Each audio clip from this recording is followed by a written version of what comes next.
I'm poet and writer Kaye Spivey. So a lot has gone down in the Authortube community. If you follow my channel, you probably saw my last video, which I will link up above for you if you're interested in seeing some of the drama. From that video, I linked other videos that talk more about the situation that unraveled. Clean slate. This has a lot to do with that, but this is a tag video that I thought would be a lot of fun. I think even if that hadn't all happened, this is a really good thing to talk about. This is a tag created by Katharine and Sevier. If Sevier is not how you pronounce that, I am so sorry. Please correct me. But anyways, this is the Authortube Transparency Tag. I thought this sounded like a lot of fun. I think these are all really interesting questions, so let's go ahead and get into it. So there are some rules. It's basically honestly answer all the questions, spill a little tea, and then chill and have fun.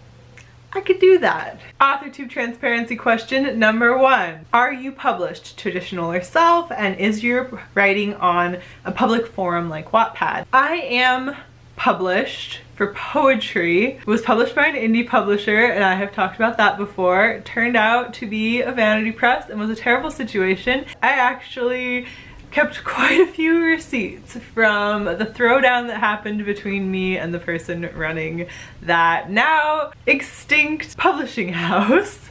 So that's for a different time. Since then, I republished my chapbook myself, and I published one other poetry book that's full length. I have had numerous poems published, as well as one short story, which you can read. That short story is up on my website, and I may or may not have some good news coming my way in the realm of other short story publishing. That'll get announced when it gets announced.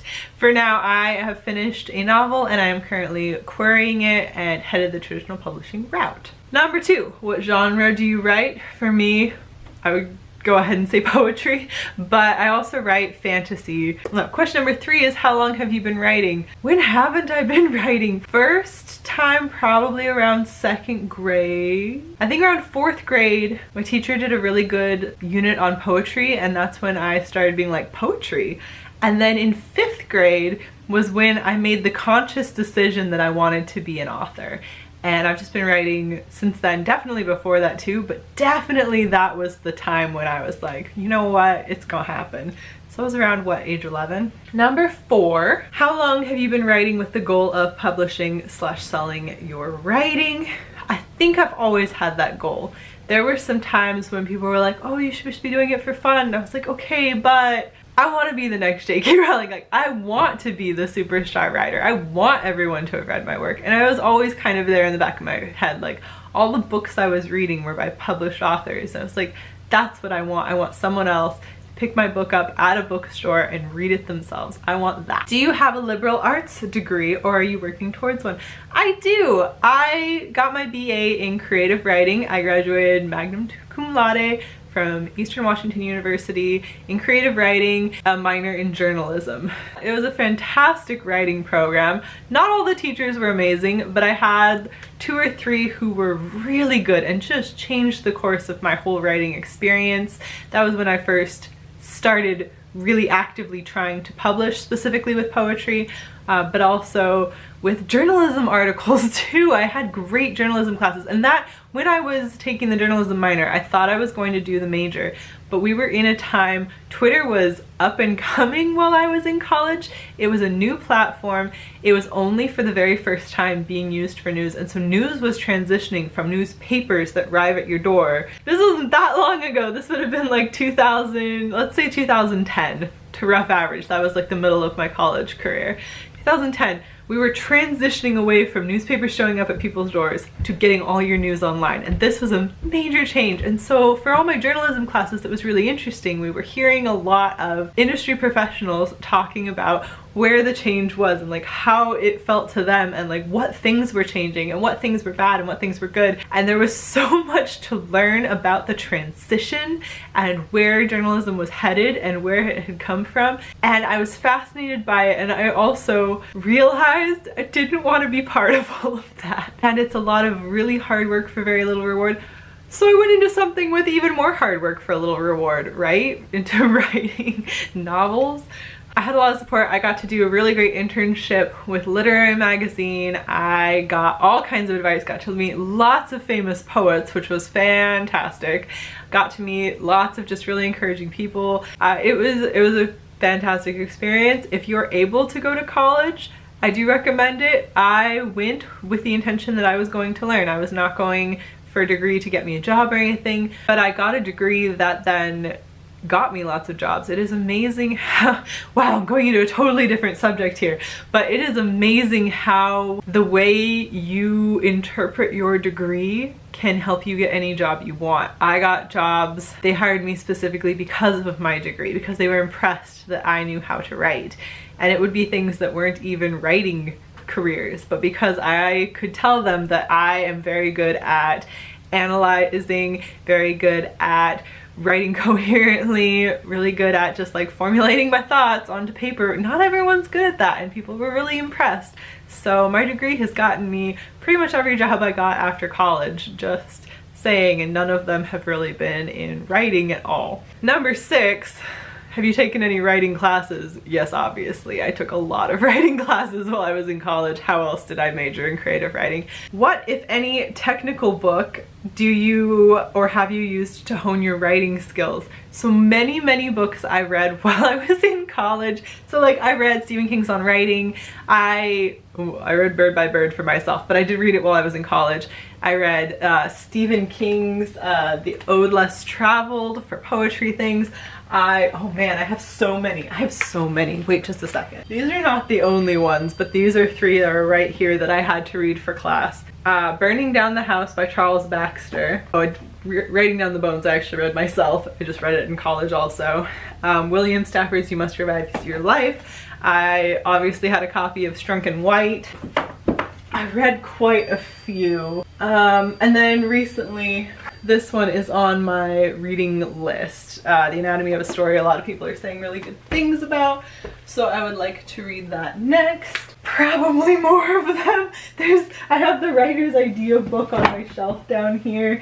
I have a lot of writing books, but a lot of it was things that were assigned, so kind of whipped through them and talked about them in class. Number 8, if you are published, how many views or copies have you sold on your work? Kind of hard to say, because especially with my poetry books, I don't know exactly how many I sold when I was with the indie publisher that is extinct now. I feel so good. I was so happy when they went under, but that's just me being kind of vindictive. She was so horrible to me. The lady with our emails, she was beyond rude, and I was pretty young and I was like, oh bitch, no.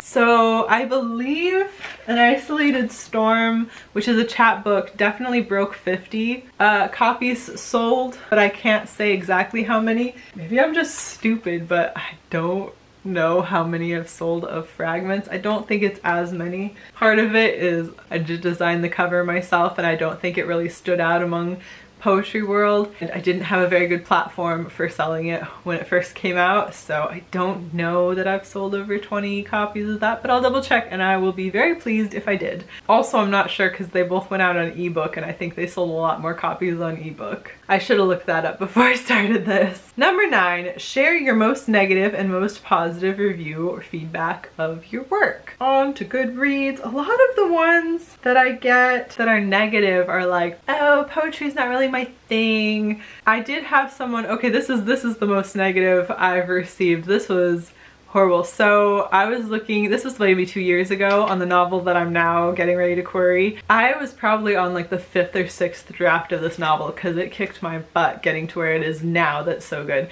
But I had somebody seek me out to beta read it. I was like generally asking my friends, and someone I had never talked to sought me out and they wanted to do a critique swap. And I was like, cool, that's great.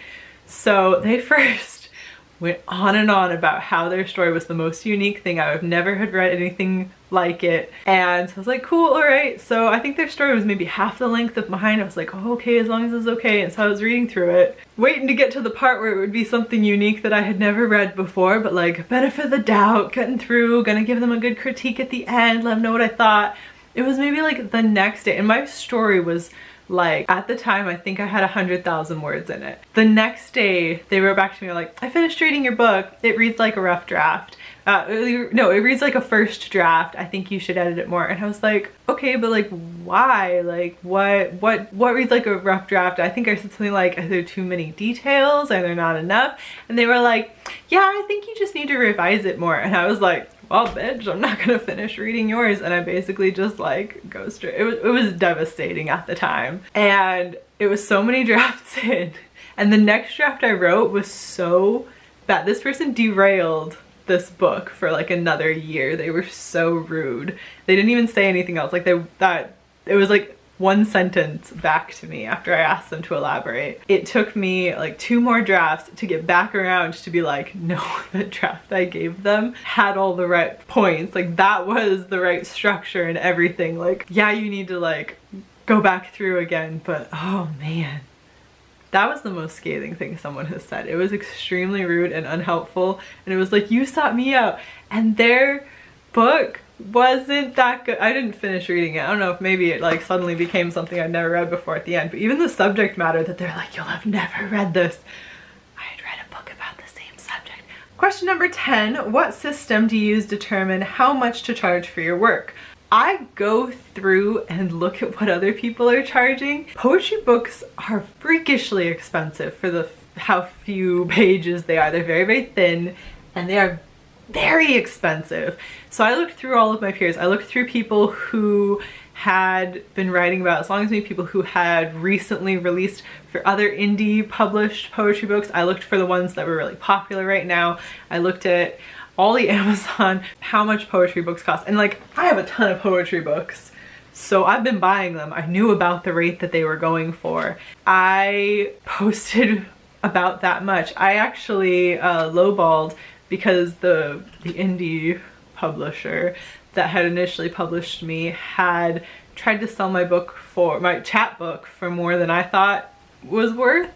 So I ended up putting a little lower than what a lot of other people were selling it for. I mean, you see chapbooks for $10 or more still, and for bigger names in the writing community, you can see their full-length collections for around $20. So it is very expensive. It seemed like $10 was around the sweet spot for full-length collections, and it seems like maybe like $6 for chapbooks was like a good sweet spot. And I ended up lowballing just a little bit in that. But it took just a lot of looking through, a lot of comparing prices, comparing lengths, trying to see what would be kind of a reasonable price for my books. Number 11, do you work a day job or are you able to solely support yourself from your book sales? Ha ha! Yeah, I work full-time. I work full-time at a veterinary clinic. I have made some money off of writing, but no, not anywhere near enough. Number 12, how many subscribers do you have on your channel? I believe since everything happened recently, I gained a few more. I think I'm at the time of posting this, I think it's 128. So you can double check and see how many. Probably like 50 of those have been in the last few months, so hi, thanks for finding me.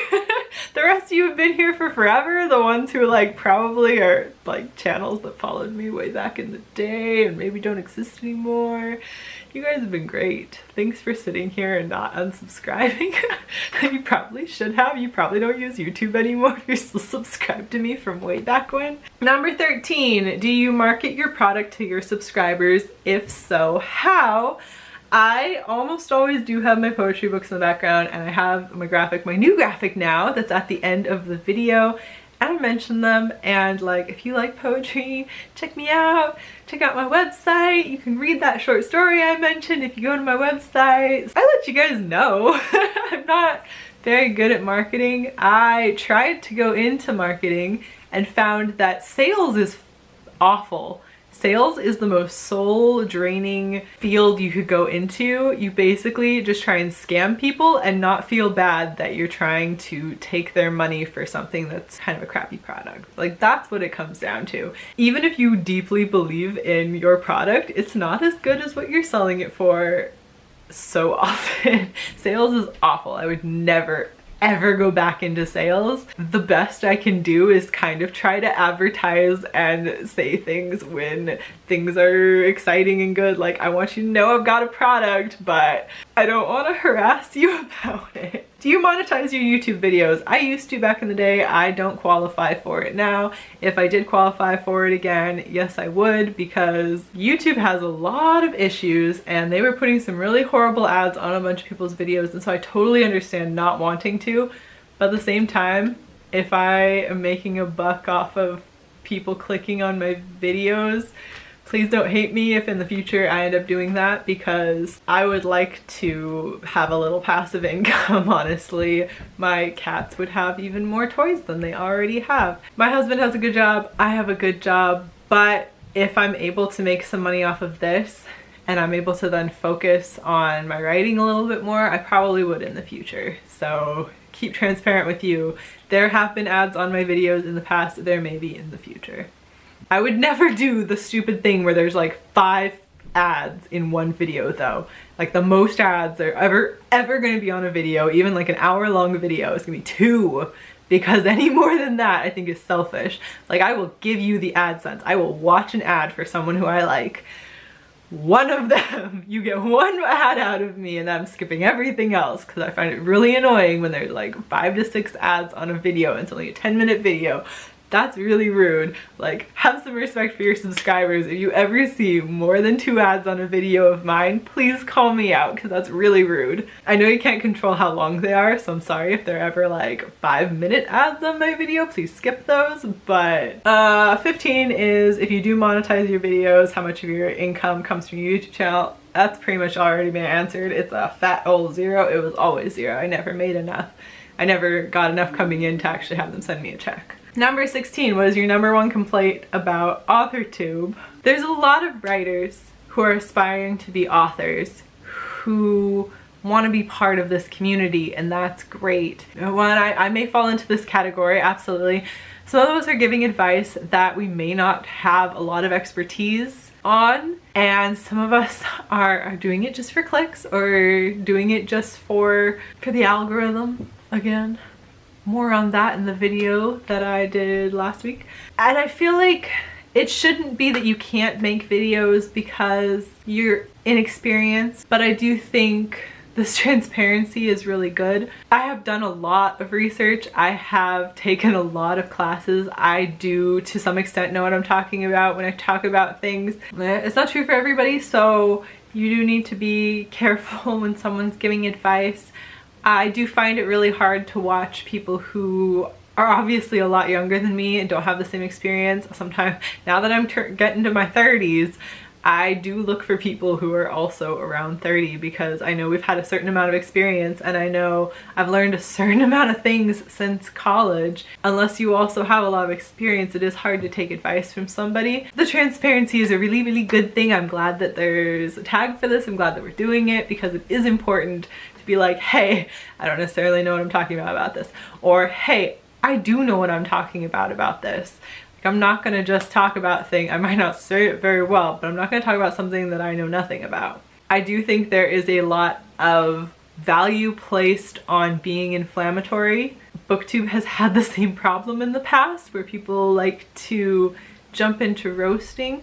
I think it's really good to get things out in the open. I am really glad everyone's been talking about the issue with the ARCs, which I know is the last question in this. We'll get there. I do think more respect between peers needs to happen. And I think some of it is that people don't necessarily know how much experience each other has. It's hard to see each other as peers sometimes, because sometimes you're like, wait, this person is published, this person isn't published, this person's published differently from me. It is hard to see everyone as peers together because we're not all on the same page. We're not all at the same experience level. The respect kind of shifts. Sometimes it's that people are looking down on people. Sometimes it's that people think other people are thinking more highly of themselves than they are. It's good to come in with respect for all. I want to talk about things that are important to me. That's why I made the video about the ARCs, which apparently is how Katharine Francis found out about everything going on. So I'm really glad that I was able to help bring that into light, and she brought that to the community's attention and got everything going. And it's really good that she did. It's good that people had the open conversation. Really good that you brought that to everyone's attention. That's the level of bringing things into the open that I'm comfortable with, and I'm glad that she's comfortable on a different level. If you could collaborate with any other authortuber, who would it be and why? There are a lot of you who would be really fun to collaborate with. I don't know that all of the people I watch are doing the same thing as me. I'd like to collaborate with more people who are really interested in poetry. I'd like to talk to more people about poetry. There's so many people I really admire on Authortube, and I really like watching your videos, but I know that if I saw you in person, I'd be like, ah, I can't, here's a, hi, bye, and I'd go like sob in a corner. I would not be able to speak to any of you in person. I would love to do that at some point, but oh, I'd love to collaborate with anybody. If you want to hit me up, I would love to collaborate on something, but I'm a little awkward at talking to people, especially if I've been watching your channel. It's like, oh, you're so cool. I don't know what we should do. Oh yeah, I'm one of those. I'm sorry, that's just annoying. Somebody, no one wants to collaborate with me now. Fine, okay, I'll just do these videos on my own. So good, it's okay. What's your highest viewed video to date, and how do you feel about it? What is my highest viewed now? For a while, I had a whole bunch of videos before I started being on Authortube that were all about my trips to Japan, and those had a lot of views on them. I think my highest viewed still on this channel though is of some rescue kittens playing with a broom. It's a great video. Actually, I'm gonna link it for you. It is so cute, but I think that has like 10,000 views. Enjoy that! There's some cat videos before. I used to post videos when we were rescuing for our cat sanctuary in Arizona. If you are anywhere in Arizona, check them out. They are fabulous. Oh yeah, it's all my Japan ones. And then my History of American Poetry video, which I worked very hard on making that slideshow. And it had no views for like a year, and then it blew up and now it's got over 1,000. So I feel great about that. I worked really hard. I did a lot of research. I brought my degree in, I checked my notes. I also studied abroad at Lancaster University, specifically learning about poetry. I brought those notes out, I checked everything, I double checked. I learned about American literature while I was over there as well as British literature. Fascinating to hear about your country's literature from a different perspective though. That was incredible, I'm so glad I did that. My Authortube videos aren't doing very well. That's what we've learned from this. Which Authortuber would you recommend to your viewers and why? Oh, there's a lot of people I follow and I feel like they're for very, very different reasons. I know there's a lot of thoughts about Jenna Morassi, but she is one of the main reasons I started following Authortube. I like her bluntness. Also for bluntness, I love Marissa Mohi. For traditional publishing, I've been loving Alexa Dunn. I feel like I'm gonna start mentioning people and then miss people and I'm gonna feel really bad. I've been watching Jesse Elliott, I've been watching Mandy Lynn, I've been watching so many people. Does Jen Campbell count as an Authortuber? Not really, most of her videos are booktube. Stephen Partridge I've been watching for a long time. Books and Big Hair, I like her videos. Her book just came out. Oh man, if you don't watch Books and Big Hair, check out The Forgotten Girl. Her book is coming. It didn't just come out. She just had her cover reveal and it was really good. So check her out. If you're an Authortuber and you're watching this, I'll totally check out your videos. If you leave a comment down below, if you comment on my videos, I sneak a peek at your channel anyway. Anyone who comments, I check out your channel and then I watch at least your most popular video. And then I watch usually whatever else is interesting to me, and if I like more than 2 videos, I subscribe. That's how my process works. The last one is number 20. It says, take a sip of tea and then answer. Do you believe that ARCs should be sold for $150? When the whole drama was going down, on another group that I follow that is not the Authortube group on Facebook, someone basically asked the question and everyone over there was kind of like, oh, what's happening? Oh, I don't think that you should sell ARCs. It was very like, oh, it's okay, like what's happening? No, it's fine. So I'm gonna just read you verbatim what I said in that group, where I was just letting them know what was happening, because this is my thought about it. I know I have an entire video and you can watch that, but this is the continuation of that thought. The whole idea of ARCs is that they're free. You offer them in hopes you'll receive a review to help build hype for your book before it is finalized and released. You're asking for someone else to help you market, so you're paying them for that service with a copy of your book. It shouldn't be the other way around. Asking anyone to cover more than the shipping costs to get one is outrageous, and honestly, if you want a review out of it, then asking someone to pay at all is ridiculous. I think the big problem is that people who know about ARCs know that they're free. And there are some people taking advantage of their readers who don't know any better and trying to make a buck off of them, which comes across as pretty predatory. In terms of what's going on in the Authortube community right now, the person in question knows what they're doing. Whether or not they consider it a scam, they are essentially scamming their fan base into paying for ARCs. The problem is there are people falling for it because the way the Authortube as well as the BookTube community has been talking about ARCs, they appear to be some great commodity rather than what they actually are, which is unfinished advanced copies specifically gifted to generate buzz. Those are all of my thoughts about it. And if you want to know more, my video will be linked, and from there I've been linking everyone's videos who's kind of been talking about it since then that I thought were pretty informative and had different things to say.